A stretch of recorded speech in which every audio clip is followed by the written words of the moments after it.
Hello everyone, Charles Watts here, Arsenal correspondent at Goal. As usual, before one of these videos, just want to start off by saying thank you very much for the way that you've sort of received this new YouTube channel and supporting it, leaving very nice comments. Appreciate them all. Thank you very much, and I will continue to try and keep you updated on here about all things Arsenal. Obviously, we have the game tomorrow against West Ham, big game. I did the reaction from Mikel Arteta's press conference yesterday at London Colney, which will be the video before this video.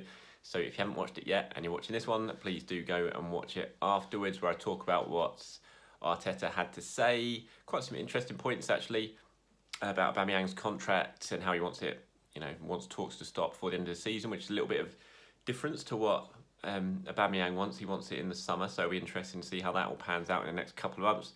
Talked about Danny Ceballos, Lucas Torreira's injury, and other things. So please do go and have a look at the video before this one if you haven't watched it yet, and check out what Arteta had to say and my views on it from London Colney yesterday. But I thought I'd pop on today and just talk a little bit about some Arsenal transfer news. I wrote a story yesterday. You may or may have not seen this out on Goal. Please do go and check it out on Goal. Check out all your Arsenal news on Goal. Constantly updating stories on there. So please do always check me out. You can find my stories on my Twitter feed at Charles_Watts, or you can go just directly to goal.com and go to the Arsenal pages if it's not on the homepage, and check it all out. But yeah, I wrote the story yesterday about Jonathan David, a 20-year-old striker, plays for Gent in Belgium. He's a Canada international. Some of you might have heard of him, some of you might not. He's an up-and-coming young forward, done very, very well this season in Europe for Gent. He scored 23 goals in 39 games in all competition. 5 of those have been in the Europa League. Scored the equaliser the other day against Roma. Really good, young, promising attacker. A lot of clubs in Europe are looking at him, and Arsenal are one of them. They're very keen on him. Been watching him all season, I understand. Like what they've seen. Like I said, he scored 23 this season. Not really an out-and-out striker. Can play as a second striker. He's still learning his way in the game. But Arsenal have been very impressed. His movement's good, his finishing's good, as you can tell with 23 goals in 39 games this season. Arsenal have been watching him a lot. David and his camp are aware of Arsenal's interest, but there's an awful lot of interest in him from across Europe at the moment. It's not just Arsenal. There's other clubs in England who are interested in. Manchester United have been linked, Chelsea have been linked, Everton amongst others, but plenty of interest from across the continent as well. He will move this summer, as far as I am aware. He hasn't got a contract. He hasn't got a release clause in his contract. He's only been at Gent for 2 seasons now. I think he's got 2 more years left on his deal, but there's no release clause in that. But as far as I understand it, probably around 20 million euros, which is about 17.5 towards 18 million pounds, will be enough to get a deal done with Gent. I think Gent's club record transfer fee is about 10 million. So 10 million euros that is. So this would be sort of double that. And as far as I'm aware, that'd probably be enough to tempt Gent into doing business.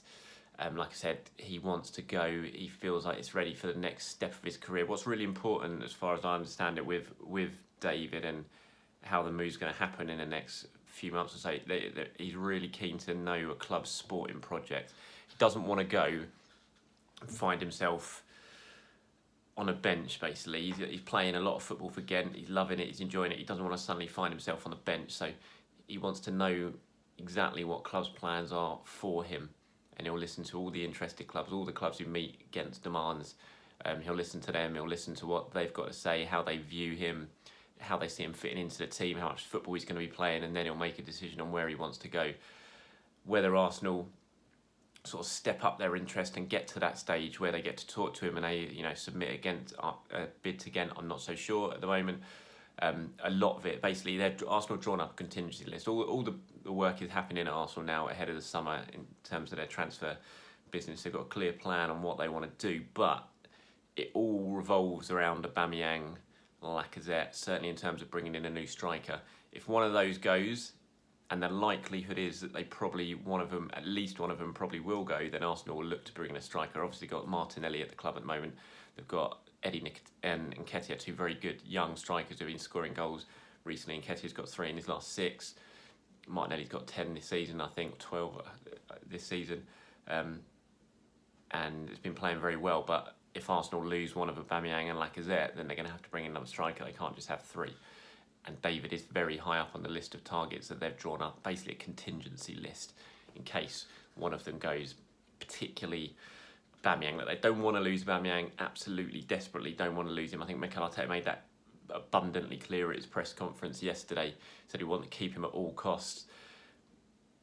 What that means exactly, you can sort of take that a couple of ways. You know, particularly, does he want to keep him? If Aubameyang doesn't agree to sign a new contract, which Arsenal will be pressing for him to do, does Arteta mean that he wants to keep him next season anyway and then lose him on a free the following summer? I can understand why he would want to do that. Whether the Arsenal hierarchy agree with that and agree to sort of miss out on potentially 30, 40, 50 million pounds this summer if a bid comes in and lose him on a free next year. I doubt it, given the financial situation at the club at the moment. But you do have to kind of weigh that up a little bit with, you know, if he stays next season, you certainly feel they're far more likely, they're going to have far more chance of qualifying for the Champions League next season if Aubameyang's at the club than if he isn't. And that's going to be well worth way in excess of 30, 40, 50 million pounds. So I think you have to kind of weigh it up a little bit. And I can understand Arteta's thinking, if he is thinking, look, I want to keep him whatever happens, I can certainly understand that. And I think an awful lot of fans can understand that because they don't really care about finances, do they? Fans, as much as we all read about them and talk about them, at the end of the day, care about what happens on the pitch. And Arsenal got a much better chance of being successful if Aubameyang's there. If Aubameyang's there and he gives 100%, which you hope he would do, even if he does not sign his contract and potentially leaves on a free.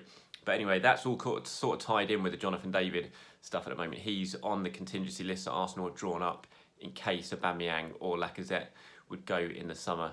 Not the most expensive striker, but that's kind of where Arsenal are shopping at the moment, 17 million, 20 million mark. But a very good player, very highly rated player. From what I understand it, the most likely option for him would probably be Germany. However, if he did decide to move, well, he will decide to move, it'd probably be Germany. I think that he's quite, as a lot of young players are doing, they're looking to the Bundesliga as a really good stepping stone at this sort of stage of the career when you're 19, 20, 21, and then make the big move, possibly to England and to one of the sort of European superpowers after that.